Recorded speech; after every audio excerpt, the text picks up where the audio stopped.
Hi everybody, it's Az here from Heel vs Babyface with another edition of AzChats. Now in AzChats, I deal with some contentious issues within the world of Warcraft, and the latest one is possibly the most controversial one to date, because come patch 5.4, you're going to get yourself a brand new icon on your hotbar.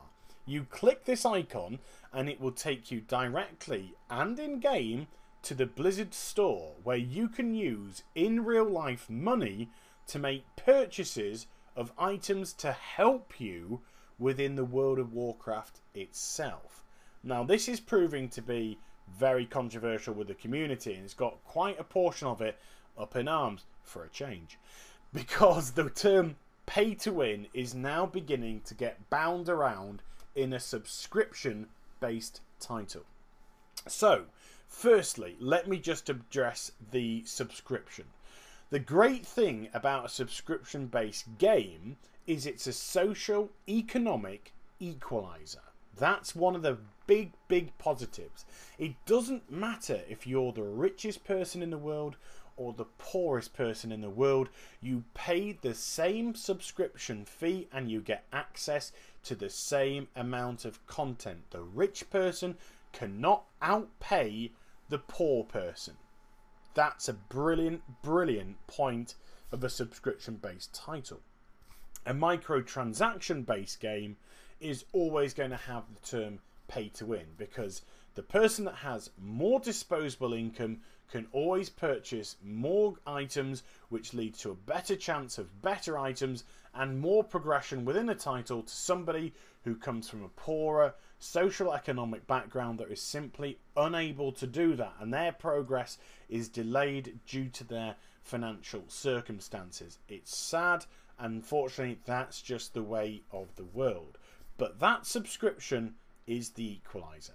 So that person who doesn't have the access to the funds that player A does can still play all the content at the same level because of that subscription fee.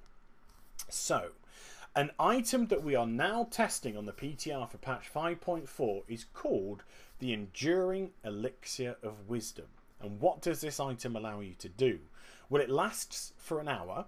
It is account bound. It will persist through death, and it will double the experience that you gain from level 1 all the way up to level 89. So it's 100% additional experience. So when you start to add microtransactions into a subscription-based game, then we get to quite a controversial breaking point, because the person who comes from a better social economic background can now progress quicker within the World of Warcraft than the person who's from the poorer social economic background, even though they pay the same subscription fee each month. Me personally, I don't like that one bit. Does it affect me if player A buys 100 of the elixirs and gets from level 1 to level 90 before me? It doesn't personally affect me, but the morality of it is a completely different kettle of fish altogether. Some people may choose simply not to purchase the potions out of their own and unique choice, and that's absolutely fine. But somebody who can just power level their way through to level 90 because they have more money, yeah, that's when things start to get to a sticking point. First of all, is it absolutely necessary? Well, no, because Blizzard have already introduced things like heirloom items, perks for guilds, recommend a friend, and on top of that are constantly nerfing the requirement of experience to get from point A to point B. If Blizzard deem it necessary to add this item into the game due to the amounts of experience required, then surely the experience levels should be adjusted as part of our subscription fee. So this elixir is nothing short of just greed. But before I go any further into that, I want to bring something else to your attention, because although it is a matter of choice, choice can always be perverted. Because the World of Warcraft, Mists of Pandaria, to me, has been by far the worst expansion pack. Way worse than Cataclysm. Cataclysm's failing was there was so little to do at top level. But the redesign of the world was beautiful. The redoing of all the quests from low level was great. It was fantastic and it was a wonderful experience. The leveling up process from 80 to 85 wasn't that bad either. It's just a shame that they reduced it down to 5 levels and it became a little bit irrelevant. You lost the journey. The journey suddenly became a means to an end. But come Mists of Pandaria, the grind from 85, and I use the word grind because that's how it felt, the grind from level 85 to 90 was horrific. It was awful. The questing was dull, it was mundane, it lacked ideas, it lacked direction. And personally, if I was the head of Activision Blizzard, I would have dragged the person that created those quests into my office and quite possibly fired them. Because if they go to bed of a night pleased with the questing experience in Mists, then something is absolutely wrong with that person, unless they are working from direction from Blizzard itself. So going from 85 to 90, in my eyes, was horrible. Many people were not leveling of vaults because the horrific nature of this leveling up process. So what did Blizzard do? Well, Blizzard heard the community as much as they choose to hear, and whether or not they listen is a different kettle of fish, and they reduced the amount of experience that you need to get from 85 to 90 by a third. It's still a horrible, horrible chore, predominantly because the questing itself is not remotely exciting. So let me pose this question to you. What if that was the intention? What if that is the intention for the new X-Pack? So people are absolutely hating the leveling up process. It's dull, it's boring, it's unimaginative. How do you make it go quicker? Well, if you purchase an enduring elixir of wisdom, then at least that will get you through it twice as quickly as it would if you didn't have one. That is the controversial aspect. There's nothing to say that Blizzard can't work to that direction. There's nothing to say, there's no internal memo, there's no internal communication that it's purposely making leveling dull and boring in the hope that it will turn more people into purchasing the enduring elixirs to get from A to B quickly and get it over and done with. Now, I absolutely 100% admit that that is quite a conspiracy theory. But is it that unrealistic? Blizzard have looked at ways to tweak the system before. We do have the pets and we do have the mounts, which are already on the Blizzard store for an amount of time. The mounts, relatively new. The pets, been there a lot longer. They do tend to come out pretty spectacularly. And if you've also seen the bat, then you'll know that we have the enchanted Feldrake to come, and also the new Storm Crow. These are nice looking, textured, exciting mounts, all to try and get you to part with your cash in the game as a bit of a status symbol. Now, I don't mind that personally because that is pure vanity and that's a decision to make for yourself. It doesn't affect how you progress within the game. But with something like the Enduring Elixir of Wisdom, if Blizzard are now working to the rule that questing should be made dull in the hope for people to make in-game purchases of this item to make it go quicker, then that is something which I believe is not out of the realms of possibility. Now we add the transmog items which have been added to the Blizz store recently. Now I purchased one as a troll to somebody. I wanted to troll somebody because they're having a bit of a whinge about it. So I bought one, put it on, stuck myself in front of them, had a bit of a laugh.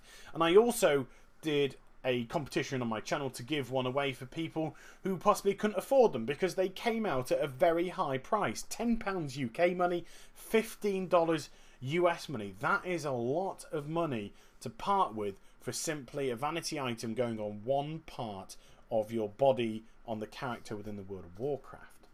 Now, I recently did the tier 16 videos showing you all the brand new tier sets that were coming out for your class on the Siege of Orgrimmar in patch 5.4, and I've got to say I wasn't massively impressed with a lot of them. There are only a few which I kind of particularly enjoyed, rather like the Warlock one, thankfully, because I'm a Warlock, so that was good for me. But other than that, ones that are really jumping out, the Druid was good. I thought the Paladin was good. And now I'm beginning to struggle to think of any others which stood out. And I actually thought there were some absolutely diabolical ones out there as well. So let me pose this question to you as well. What if Blizzard work on the direction of making tier sets not so interesting anymore? When I say not so interesting, still got plenty of razzle and dazzle, but maybe they don't suit your class. I thought a lot of the armors just simply didn't suit the class. The monk, did it really suit the class? The rogue, the shaman, you know, there are lots of shrugging shoulders going on here. So what do people do? Well, if you look to the comments of those tier 16 sets, how many people say thank goodness for transmog? So what do you do when you want a transmog? Well, you can either revert back to an older set. Some people love to do that. Some people like to go to new and interesting classes and clothes to wear as well. So do they therefore turn to the Blizz store and say, well, that's a really nice looking helmet. That's some really funky looking shoulders. That's an awesome chest piece. If I get them, it will take away from this pretty poor tier set that I've got. And once more, yes, this could be in the realms of conspiracy theory, but is it out of the realms of reality? I don't think so. I absolutely don't think so. This is what happens when you add microtransactions to a subscription-based game. It can turn the direction of the company into trying to force people to spend more money to purchase their products, even though you are paying a subscription fee each month to play. Now, I would love to hear your thoughts and your theories about this. Am I in absolute la-la land, and do I think that Blizzard have got it out for everybody?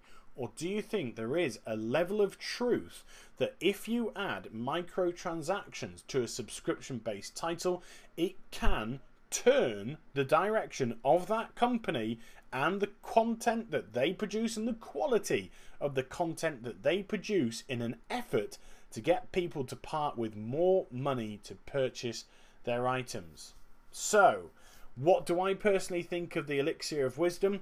Well, it's not the only item that they're going to be testing. It's already been confirmed that you're going to be able to purchase Lesser Charms of Good Fortune and other items like that. Items which are farmable very easily within the game. Blizzard's rationale as regards to this?